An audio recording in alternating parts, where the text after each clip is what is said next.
And welcome to another episode of the Capital Gains Tax Solutions Podcast, also streaming on expertcresecrets.com, where we believe most high net worth individuals and those who help them, they struggle with clarifying their capital gains tax deferral options. Not having a clear plan is the enemy, and using a proven tax deferral strategy, such as the Deferred Sales Trust, is the best way for you to eliminate the need for the 1031 exchange, sell highly appreciated cryptocurrency per home or a business, all tax deferred, so you can create and preserve more wealth. Hey, I'm your host, Brett Swartz. In each episode, I'm joined by some of the best real estate, financial wealth minds in the world, where they share their ideas, deal stories, and inspiration. So together we can make complex tax deferral strategies simple and passive income plans achievable. Hey, I'm excited about our next guest. She and her husband are now a client of Capital Gains Tax Solutions, and they're here to share their story from Airbnb to Deferred Sales Trust for the win. Their challenges, what they liked about the Deferred Sales Trust, what some of their concerns were, and just their overall experience so far with our team here. And I think it's always great to hear from folks who are closing these deals. And so that's what we're going to share here. Please welcome to the show with me, Stormy Aikins. Stormy, how you doing? I'm great. How are you today, Brett? I am fine. Thanks so much for joining us. And you're out of the very warm state of Arizona. You know, California's been on fire. How are you guys doing out there? What's the weather like? And we're recording this in mid-August. Yep. So they put most of the fires out nicely. We had quite a bit of rain, so that helped a lot. But it's a great day today. Nice overcast. Perfect. Excellent. And there's a lot of people from California moving out to Arizona, right? It seems like Arizona, Tennessee, Florida, Texas. Are you feeling like everyone's flooding the great city of Phoenix? Yeah, it's really interesting, and it's changed a lot of the climate in real estate and just in general because as you mentioned, we had gone into the rental business, and it was actually very challenging to even pick up anything because there was a lot of cash buyers coming in. A lot of them were from California. They would buy things sight unseen, so it was a challenge. Kind of wild, right? When people are just, buying stuff sight unseen, way over asking price, which we're going to get into your deal here in a minute to kind of go through what you were up against with, the 1031 options and end up using the Deferred Sales Trust. Mm-hmm. But before we go into all of that, I'd like to have our listeners get to know you a little bit more. So would you tell me a little bit more about your story and your husband's story and then kind of your current focus right now? Yeah, absolutely. So my husband actually has a family-owned dairy distribution business that started in 1976. They distribute the little half pints of milks to the schools and various restaurants around the valley. Has grown it, done very well. He always wanted to be a baseball player, so it wasn't his dream job. So he's been an entrepreneur at heart. So he's doing very well at that, but looking to grow the business and then ultimately sell it and spend more time with our children. I went into healthcare, so I'm a CRNA, nurse anesthetist, and have worked my way up into leadership for that role.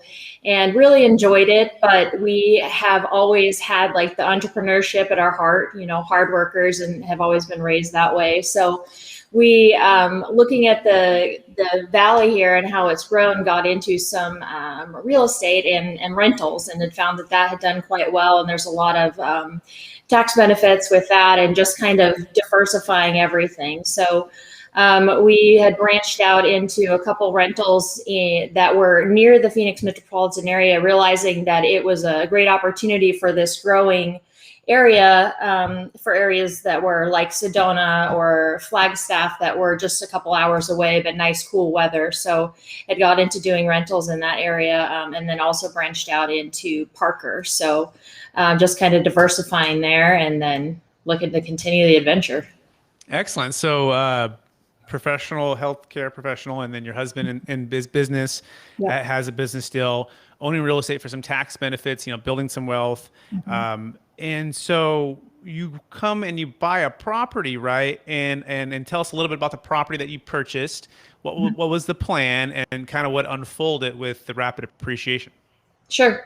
So realizing that Sedona was a very desirable place, and just being, a family looking for rentals and places that were fun to just get away for the weekend, it was really difficult to find anything. So, the thought was, well, if there's a market out there, let's see if if we can purchase something. So looking in the Sedona area, we put in bids on multiple houses, and it was really challenging to get anything if you weren't a cash buyer. So we found a new subdivision, and it was a beautiful property that had, Oak Creek running through it. And so we purchased a home up there, and looking to do Airbnb, some rentals with that, and then be able to use that as a weekend, retreat every once in a while, so that we could have that opportunity, since it was really challenging to compete with all the other people that were trying to get rentals as well.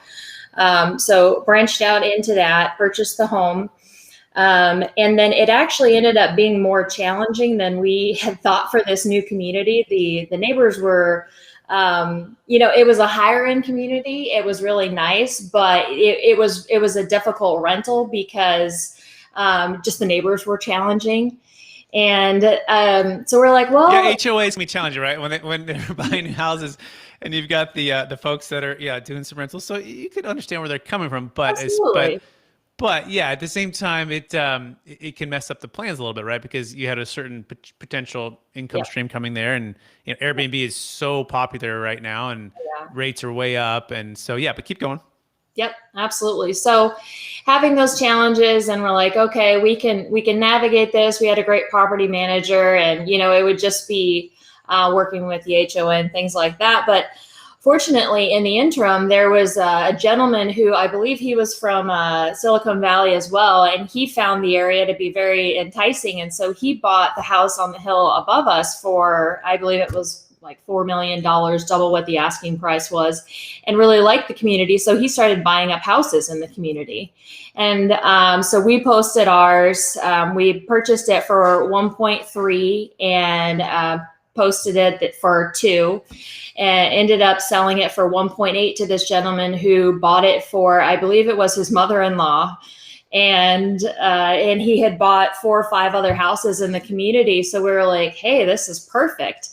The timeline, though, it was a 6 months. So, we would have been definitely up against the capital gain taxes. And I had listened to actually a podcast with you, and I believe it was Buck Joffrey's, because he's in the healthcare field too. And so it was just something that was very interesting, and just realized what a gem and what a unique find this capital gain solution was, and had looked into that originally for selling the business, because growing it from, a family-owned business, there's a significant amount of capital gains involved. And so looking at that, and then actually was able to reach out to you and say, hey, we have this property, we've sold it, and the rest is history. It worked out beautifully. So, saved hundreds of thousands of dollars in taxes by being able to work through this capital gain solution, and then actually ended up being able to purchase a small lot to build on in the future. So it worked out beautifully. Yeah, it's a nice thing when you can have an extra, so typically 30 to 50%, depending on the depreciation recapture, what state you're in. And if Biden's proposal goes through, he's considering doubling from 20 to basically 40 on the federal, which will be 50 to 70. So to think about that is staggering, right? You buy something, you take the risk. It doesn't necessarily work out on the rental side, but you have, oh my gosh, the appreciation is so high. And now that huge amount is just going to be gone, versus being able to defer that and build and create, preserve more wealth, which is really fascinating and really amazing. That's why we believe in what we're doing. So for you though, what was the biggest thing to overcome, right? Because you've been in real estate for a while, and you 1031 exchanges, and so you hear it on Buck's podcast, me on the show. So what was the biggest thing that you felt like you and Jeremy had to overcome? I think it was just trust. I think it was just learning more about the process, and if I've learned anything in my life and healthcare and everything that I've done, it's that education is very powerful, and you have to really understand. And so also with Tom Wheelwright, who's another very brilliant gentleman that goes over taxes, and just realizing that it doesn't have to be scary. Don't be afraid of it, learn, educate yourself. And so I think just really being engaged in it, and, just taking everything in and doing your due diligence. And then, it's trust, ultimately in the team, but understanding how well it had worked out for so many others before me really helped. And then just really in being engaged in the process and moving forward. Perfect. Love that. Yeah. I mean, I imagine you're in the healthcare industry, right? There's stuff that you have to learn and stuff that you have to do Oh, that's really scary, and that's life and death with what you do, right? Versus just finances, which are very serious as well. So, how does your background help with such a high level of education? Working at the Mayo Clinic and being in your and I want to make sure I pronounce it right, nurse, and you do the last part. anesthetist. Yeah. So CRNA.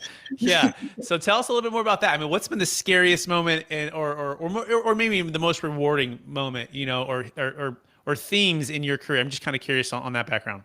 Yeah, absolutely. So, being a nurse anesthetist, you start in nursing and then go to advanced degree from there. And I think going through all of it, I learned that anything is possible if you're committed and you're willing to learn and you're willing to be 100% engaged, and that's whatever path you choose. And I think as I went through anesthesia school, I realized, oh wow, if you were really committed to be a rocket scientist and you study day and night, you could do it. So, using that, and then also this last year with COVID has taught us how to be humble and flexible and pivot and learn new things, and that nothing is set in stone. And so I think I've used that and what I've been able to accomplish in my personal life with healthcare, also with helping with some business strategies. So just really being open and flexible and being humble, and realize,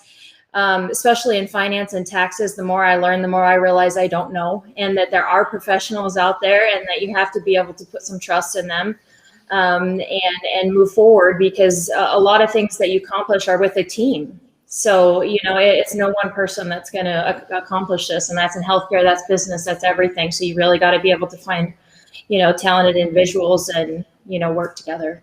Yeah, absolutely. Thank you so much for sharing that. And it's really, it really is the team, right? And that's the key. And everyone working together to bring their expertise. And the team also involves you as the client, right? Because we've all, in this deferred sales trust, it's not just setting up an LLC and just, transferring, or setting up a living trust and just transferring. It takes a team of professionals. Me as the trustee, the financial advisor, the tax team, we're all separate entities. And even you as the note holder, right? Because in this scenario, you and Jeremy have loaned the money to the trust in exchange for a promise of the trust to pay you back over time. But you have to make decisions on investments and payouts. But everyone working together, the transformation happens with the flexibility. And by the way, it's not unlike an IRA or unlike even a 1031 exchange, right? These things are all in place or 401ks or different things that take a team of professionals, separate entities, to help it make sense and actually hold integrity for the trust itself. So very, very cool. Thanks for sharing a little more about your background. Okay, so now what is the vision for the future, right? Versus just doing the 1031. Maybe we can also just touch on that real fast. So someone would say, well, Stormy, Jeremy, you guys are young and you're doing deals. Like, why not just do the 1031 exchange? What was your biggest frustration with the 1031? And in fact, I think you did a partial 1031. So let's actually walk through that process as well. Right. So the challenge with 1031 is, there wasn't a property out there for $1.8 million that we wanted to invest in. There was a lot that we were interested in, and that was closer to the, $250,000, $300,000 range that you could potentially make money on. But in this climate and in this market, everything is priced very high. So you have to be very strategic. And sometimes that 1031, that 45 days, you just don't have an opportunity to find something that you're going to make even more money on. So what we were able to do is do a partial 1031 exchange. So for the property making $500,000, we were able to purchase a lot that we're able to build some storage units on that have living quarters. So purchased the lot for $300,000, and then the remainder of the money went into the tax deferred sales trust. So the benefit with that is there's liquidity with that, where you can do partial investments, but you are able to get that money back out within a couple week time frame. So when we go to start doing construction on these lots, we can partner with a tax deferred sales trust and build the lots and then be able to make money off that versus just taking the money and just sticking it in something where you wouldn't have that opportunity. So we have the chance to continue to grow and make money. Whereas, if you're kind of pigeonholed within that time frame in the market that we're in, you don't have that opportunity. Stormy, you're so smart, and I feel proud of our team, right? Because obviously you're committed to learning the process, right? But literally the deal just closed last week, so you're still, and I'd say we've been talking with the team and you and Jeremy for about 5 months or so, right? Mm-hmm. But the way you put that so well and succinctly, I really appreciate it. I want to just draw out a couple things that she said there, so our listeners can really glean from what she just said. So, one. 1.8 million, right? In a 1031 exchange, you have to do equal or greater value and typically equal or greater debt. That's the old Blockbuster way. It kind of can pigeonhole you, right? So she and Jeremy found a nice piece of land that they want to develop on, but guess what? That was lower price. They were able to do a partial 1031 exchange, which is cool because the deferred sales trust can work hand in hand with Delaware statutory trust and traditional 1031 exchanges. And so she was able to accomplish what they wanted to do on a deal that actually made sense for them. They had a good business plan on versus saying, oh, we can't do that because we have to do 1.8 million, right? We have to make a poor decision or less of decision financially because of the Blockbuster, remember having to go 3 days to return the video, sometimes it's not rented versus Netflix now with deferred sales trust. They were able to buy the property and then they were able to partner with the trust when it makes sense to develop it, which could be tomorrow. Mm-hmm. Which could be 6 months from now, lumber costs, labor costs, or just the time and energy it takes to get things through right now with cities, right? It's not automatic. You can just build right away with permits. It takes time. So what the deferred sales trust gives Stormy and Jeremy is the ability to have time and to also earn interest on those funds in the meantime, right? Stocks, bonds, mutual funds, hard money lending, different opportunities there. Keep it liquid. And then when and if they're ready to build, guess what? Those are available, all tax deferred, to build from the ground up. So it's a new way of doing things. It is a little more complex, but guess what? The 1031 might be taken away. And guess what? The times are changing, right? And we have to adapt and, like you said, pivot and find new ways to build wealth and not be fearful of leaving the past, which I so appreciate. So Stormy, any other thoughts on that or anything you want to mention on that? No, absolutely. And then just credit to the team with, I believe it was Exchange Solutions that you offered that reference, and they were great. And it actually ended up being a smoother process. I was prepared for anything because it was new. So I'm like, okay, I can figure this out. But it actually was a very smooth process, and, credit to the team that it worked out so well and ended up being smooth. Yeah, absolutely. And that's a plug, by the way. We work with 1031 exchange qualified intermediaries. Mm-hmm. Some people think, capital gains tax solutions, we are, and we are in competition in one sense for 1031 companies, but there are those that we send all of our business to. There's a couple of them because they know the process. And so if you're a 1031 qualified intermediary listening to this, we want to educate you and your team in the process so that you can offer it to your clients, right? And we can also send you business. Because we're not a qualified intermediary, we do partner or strategically align with those who are, and so that's Exchange Solutions, and we feel free to reach out to us and we can make the connection there. Okay, awesome. So now you've sold, now you've deferred, and now you have a plan to build, but now let's fast forward to the next potential deal, which is the business sale, right? Which could happen. And talk about, and for our listeners, remember 1031 exchange does not work for business sales. Okay. So now this becomes the only potential, unless you want to give it to all the way to charity, which you can, charitable remainder trust, but a zero basis, mid $1.5 to $2 million sale. What is it going to mean for you guys, or what do you project it means for you guys to be able to sell, defer, and buy more real estate as well? Yeah, absolutely. So, a lot of life's work has gone into this business and growing it over the years, and a lot of risk too. So for business owners, it's very different than me in healthcare. So I have a 401k, I have a retirement plan, I have a nice pension, things like that. But for business owners, you really count on that. Count on being able to sell the business, and that's basically your retirement plan. So a lot of what my husband and his parents have accomplished and grown this business, really, you're counting on that for your retirement, and for over half of that to go to pay taxes is challenging, because there's a lot of blood, sweat, and tears that went into that. So this is a tremendous opportunity to be able to have these tax incentives to be able to roll that into different opportunities whereas otherwise you would just write a very large check to the IRS. Yeah, and remember too, the IRS actually likes this, because what Stormy and Jeremy are going to do is, instead of, let's say they sell the business for $2 million and they pay, let's say, 500,000 or 600,000 of tax, and then let's imagine they, some people could just go necessarily economy. What's going to happen is all the 2 million is going to be deferred, as long as they put it into businesses and stocks and real estate, and it's all business purpose, not personal, like primary home kind of thing. It spurs economic growth. It spurs construction. It spurs rent. It spurs jobs, which creates more tax revenue. So it's one of the biggest misconceptions that these things are somehow frowned upon by the IRS. They actually know, they know it. They've looked at it. It's thousands of closes, billions under management, 25-year track record. And they say, hey, we want to incentivize you to do things that are actually spur economic growth and create more tax revenue. And that's exactly what it does. The flip side of that is they never sell the business, right? We're working on a big deal right now out of Florida, and the client hasn't sold the business for this exact reason. And this is tens of millions of dollars.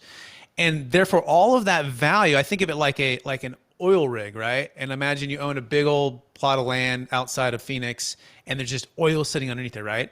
But unless you tap into that oil doesn't shoot out and produce, income or produce jobs. It's the same thing with some of these businesses. Their ROE, their return on equity, could be pretty low, and because their value is so high, but they can't, or feel like they're trapped to sell because of the capital gains tax, right? And so now it unlocks this. It's like plugging a hole and getting the oil coming out, which creates more jobs, more tax revenue, and it helps them accomplish what they want to do. So this is what the Deferred Sales Trust is, what it does, and why the IRS, again, has looked at it over a dozen times, and there's been zero changes. It's been perfect for 25 years.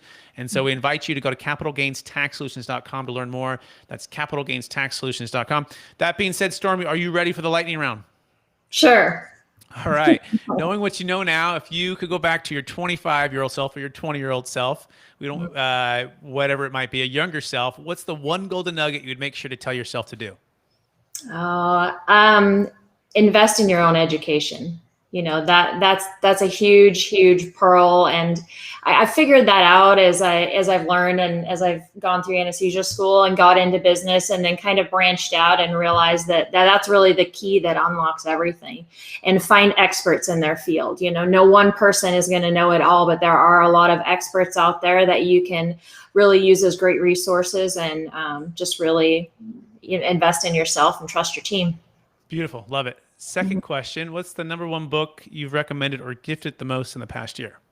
Ooh, I love Tom Wheelwright's Tax-Free Wealth book. I really love that. I'm in the middle of that right now. It's amazing. So many golden nuggets and so many ahas. Absolutely. Question number 3, what are you most curious about right now? Ooh, I'm most curious about our future. I'm curious how this COVID is going to shift everything. I know it's going to change.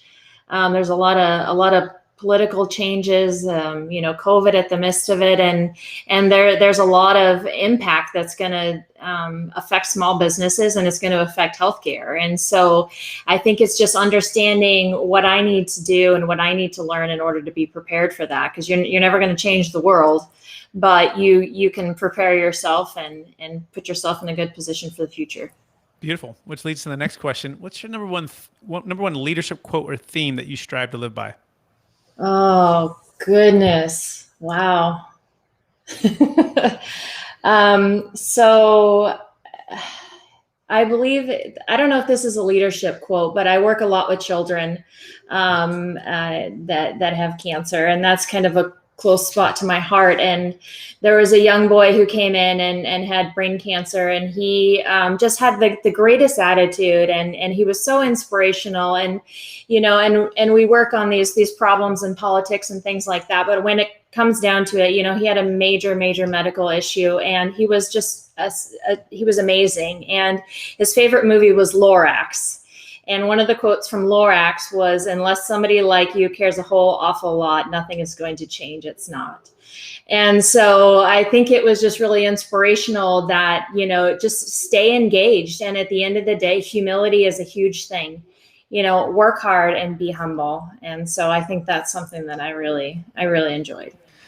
That is beautiful. Stormy, Aikins, I want to thank you for being a client of mine, choosing the Deferred Sales Trust, putting your trust and faith in our team, a tax team, and business partners. And I want to just thank you for sharing your story and lots of inspiration. I got the chance to get to know you more. I know our listeners enjoyed it as well. And I know there's those that are out there right now considering the Deferred Sales Trust. And this interview will be the difference for them to say yes.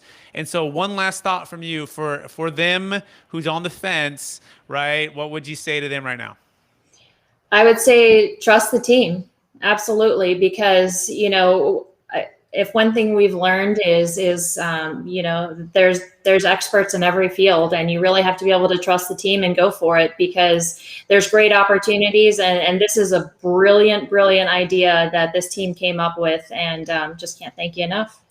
Beautiful. Well, Stormy, thanks for being on the show. And I want to thank our listeners also for listening to another episode of the Capital Gains Tax Solutions podcast, also streaming on expertcrsecrets.com, where we believe most high net worth individuals and those who help them, they struggle with clarifying their capital gains tax deferral options. Not having a clear plan is the enemy, and using a proven tax deferral strategy, such as the Deferred Sales Trust, is the best way to take your Airbnb property that doesn't work out because of the HOA in Sedona, Arizona, wanting to build property, all tax deferred, and grow wealth is the best way to do that. And so hopefully you gleaned that from Stormy's story today.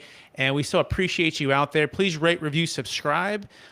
Please reach out to us. You can go to capitalgainstaxsolutions.com.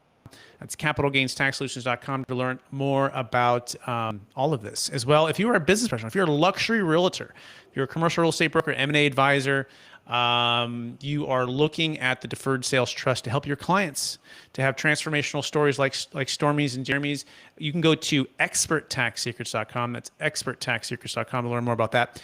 Thank you, everyone, for listening. And